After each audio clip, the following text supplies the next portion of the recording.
Traoré comme un putschiste, un dictateur. Aux yeux d'autres, c'est un visionnaire, un messie même, hein. Président du Faso, chef de l'État, ça c'est sûr, mais peut-être aussi roi mage. Qui est-il, Ibrahim Traoré? Bien, je pense à mon humble avis, aujourd'hui, plus que jamais, l'Afrique a besoin d'une métaphysique africaine. Vous savez, il faut toujours des personnes de transcendance qui tracent la vision des choses à venir. Et toutes les grandes civilisations ont eu des hommes visionnaires, des métaphysiciens, qui ont reformulé les concepts essentiels disons, de l'humanité ou d'un peuple pour pouvoir orienter à nouveau ce peuple vers des valeurs les plus essentielles. Et en tant que métaphysicien africain, je le précise, je ne fais pas la même lecture de la personnalité de M. Ibrahim Traoré, comme tous les autres. Il faut dire qu'en tant que spirituel, j'ai fait une étude personnelle sur la personne de M. Ibrahim Traoré et sur beaucoup d'autres chefs d'État. D'ailleurs, j'en ai parlé par rapport à Assimi Goïta également.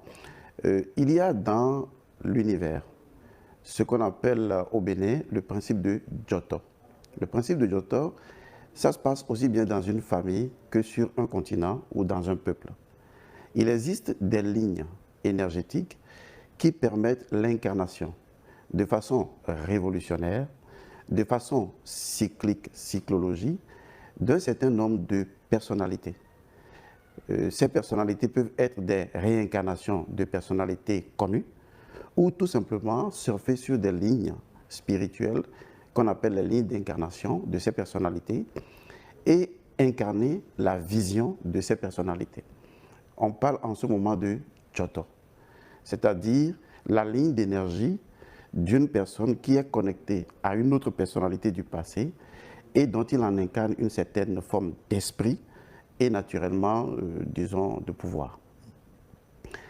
Ibrahim Traoré, le camarade, le chef de l'État, je me permets de l'appeler comme je le souhaite avec tout le respect, représente une personnalité qui incarne cette ligne d'énergie, une ligne très importante, parce qu'il vient aujourd'hui avec une forme de révolution identitaire, il faut commencer par là d'abord, une forme de recompréhension de ce que nous sommes et de ce que nous sommes appelés à faire dans toute notre dignité en tant qu'Africains.